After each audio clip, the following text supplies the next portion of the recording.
I don't know if the front office, if I can say that they're all in. Now, Tell me why. I think they want to win the Super Bowl, and I think they're going to do everything in their power to do it. But at the trade deadline, if you were all in, wouldn't you have gone out and gotten a member of the secondary? Wouldn't you have gone out and gotten some depth at O-line?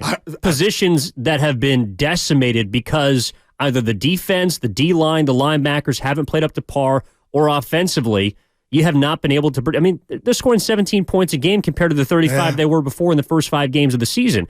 And the other reason I do wonder if it's accurate to assess the 49ers as being all in is because when you identify a weakness in your team, you generally address it. Now, I know NFL trades are not extremely common or haven't been prior to really the last few years. Mm-hmm. But let's take a look at the Philadelphia Eagles, team that's 7-1, first place in the NFC. Their secondary stunk the first 4 or 5 weeks. I mean, it hasn't been very good compared to last year. So what do? They go out and trade for a former All-Pro safety, Kevin Byard. Man, a baller. They got better. The Seattle Seahawks, who currently stand a half game in front of the 49ers in the NFC West. Frank Clark and your boy. Leonard Williams, former Pro Bowler for the New York Giants. Their weakness was on the defensive line. They addressed it. Now, the question remains, are those players going to be impactful enough to help the Eagles and the Seahawks? But it is very interesting to me that the 49ers chose to address a position that was supposedly supposed to be the strength of this team. And maybe you get richer, and that helps offset everything else. But I am kind of questioning what the move actually means for the direction of the 49ers season. Man, Evan, I couldn't say it better. I'll just say this. All the things that you mentioned that were on their to-do list, in reality, Evan, you can't just go to the football Walmart and get everything that you want. It's almost like luck that you were able to get Chase Young and pry him from the Commanders. But for cheap. For much of nothing. Yeah. And there is a question in my gut, my heart, on why you needed him. And on top of Chase Young, I'll throw in Randy Gregory. Why you felt like you needed, but you lost some depth. You lost some B+, C+ type of players, Ebukam, all those DJ Jones, not the household names, but the depth. But I do wonder why they haven't been getting home. So by all accounts, Evan, there were news yesterday that Jackson from the Giants was coming here to San Francisco. And I heard you yesterday, the fax machine got stuck or was at something, it got unplugged. But they tried to address that. But to me, to get Chase Young, who has 5 sacks on this young season, that can play the run, I mean, my goodness, to me, I've seen all I need to see from, again, the front office on, hey, we're going to do our part on the field as far as the players, but can you enhance us? And now, to me, Bonte just left out of here, and we were having a conversation, you, him, and I. Wilks, I think doesn't this come with the job when you say, why is my defensive line not performing? And Bonte, and he's not by himself, and kind of you, Evan, if you let me know if I'm speaking for you wrong, why they're not getting home or getting after the quarterback. I don't know if it's something strategic, but now that you add Chase Young to this D-line with Bosa, Armstead, and Hargrave, my goodness, again, on paper, I believe it's up there with Philly. Like, now here we go. And I think the Niners did this. They benefit from, if we don't get to the quarterback, then fundamentally, Evan, Wilks, there's no defending. Something's going on. Yeah, no doubt. And I want to run this by our Odyssey NFL insider, Ross Tucker. He's going to join us at 1:15 today. Ross is, he's got pretty much knowledge on just about every single team in the NFL. He's stationed in Philly. So I'm interested to see if he believes that this defensive line is better than the 49ers. We, of course, also got a chance for you to win an opportunity to play at the Chase Center. We're going to be giving out a knockout opportunity at 12:30, so make sure to tune in then. Got to listen as you have all week, and we'll continue to do all week here on 95.7 The Game. And it's also Warriors Wednesday, brought to you by Freedman's Appliance. Trusted name since 1922. Visit freedmansappliance.com today. But 888-957-9570. 24 hours removed. I think it's hard to grade anywhere below a B or a B+ for what the 49ers did yesterday. The move it's opportunistic, it's low risk, it's high reward. But how are you feeling about it a day after? 888-957-9570. Does it help the 49ers? Does it address the problems that you guys have been talking about, you, Steiny, and Guru have been talking about for the last week, which is the secondary can't keep anybody in front. They're missing tackles. The D-line can't get to the quarterback. They can't seem to stop the run. And the offense can't seem to score more than 17 points.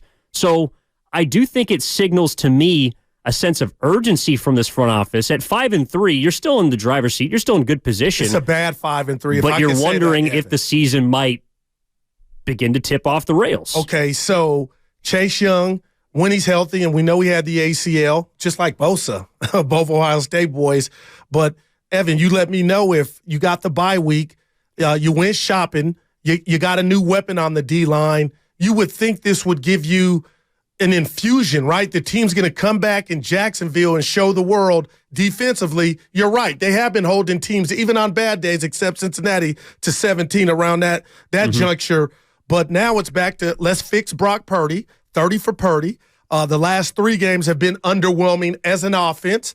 We'll leave that there. So I have confidence that Kyle and company can get that fixed. But now, if I'm a fan and I'm a defensive player and you speak of that secondary, what's a cornerback's best friend?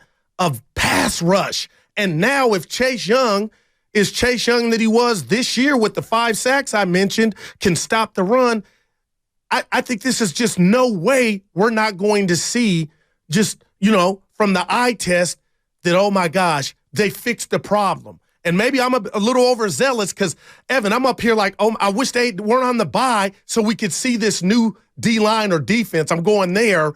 They got to be fired up. They have to be. Also because they need to get fired up. Like, they need to play better. I mean, this defensive line with the additions now of Chase Young and Randy Gregory, I don't know how you feel about it, Goo, but they got no excuses. And I think Steve Wilks also has no excuse for not getting to the quarterback because you might have the most talented defensive line in football. Oh, my gosh, man. You got Chase Young, number 2 overall pick. Nick Bosa, number 2 overall pick. Eric Armstead's a first-rounder. Even Cleveland Ferrell coming off the bench, former first-round pick. Drake Jackson, second-round pick. Like, you have a bevy of talent up front. Javon Hargrave just got $80+ million. Like, you have every single weapon at your disposal up front. And so, yes, while I don't believe that the 49ers did enough in the secondary at the trade deadline. And by the way, the report we're talking about was false, according to John Lynch, said they were not close. I saw Drew Down. Okay, so it wasn't the fax machine then. No, it wasn't. Okay. Well, allegedly. Right. But we don't know. But what we do know is that John Lynch said that the 49ers were not close to getting a member of the secondary.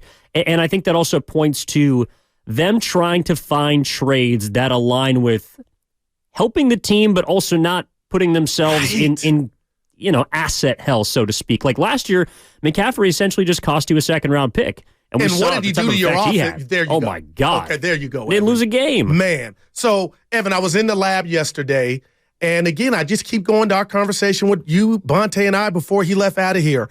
Can I read some names off to you? Because I know in sports, especially me, the highlights, I'm enamored with the big names, and I'm not ashamed of that. But we're talking about why the Niners' defensive line, which was a strength, and I felt the same way I feel now when they went and poached Hargrave from the rival Eagles in the offseason. I was like, oh, my gosh, It's on and popping. But we haven't seen that production. I'm going to read some names to you, and you tell me what you think. Please do. DJ Jones, Arden Key, Hyder, Ridgeway, Amenahue, Ebukon, Ronald Blair. I know those guys aren't stars, but it gave you depth. And I'm just throwing this at you because I don't technically know how I feel. Do you think those guys not being in Niner uniforms are why this array of the four, I'll call them the Fantastic Four, even without your guy from D.C., should I slap myself for saying maybe that's why those Bosa, Hargrave, and Armstead aren't getting to the quarterback? Or hell no, Goo, you're mentioning guys that are okay, but they're not stars. So I'm wondering, did they lose depth? Or are you like, Goo, you're missing the point? That ain't got nothing to do with what we're watching now. And Bosa, defensive $120 million man, not getting to the quarterback. That ain't got nothing to do with the names I just mentioned. Like, I'm conflicted. I think it has something to do with it, but not the majority. Like, if you're playing the Blaine game, that's 15%, like 85%. And I'm going to take the words out of Fred Warner's mouth. It's on the players. Like, the players have not played up to their par, their expectation that they have set for themselves last season. And as much as, look, I love Samson Ebukam. I love Charles Amenahue. I love Kerry Hyder. I think those, what you mentioned, Arden Key, DJ Jones, like those are all great in their own right players. But last season, the second highest sack total for the 49ers? It was 5. Whoa, go, boy. Nick Bosa had 18.5. This year, he's got 3. You just went on and traded for a guy that has almost double the amount of sacks as your leading sack guy. And that's both Bosa as well as Javon Hargrave, the 2 highest paid players on that defensive line. They have not played up to the level that they've set for themselves, and I don't know if Steve Wilks is helping them unlock what potentially they could do. So I think there's a lot of issues on that D-line, and you need to fix them because help's not going to come in the secondary. The way that the 49ers can reestablish themselves as a top 3 or top 2 or potentially top 1 defensive unit like they've been in recent memory is through the D-line. That's it.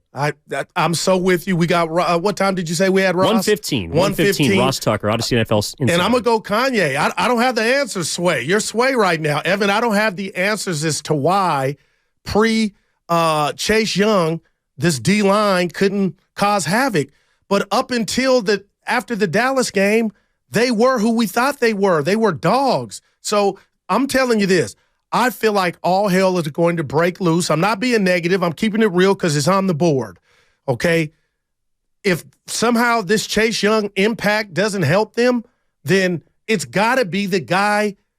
Are you telling me it's unfair to put it at Wilks? If Wilks was Pee Wee Herman, if he's a defensive coordinator, it's got to be some blame on you, most of the blame, because what do you think Bosa and Hargrave and even Armstead, for that matter, have forgotten when it comes to getting after quarterback? Or have other teams found some weaknesses on Bosa after he signed as John Hancock to that contract? Like, I'm just lost.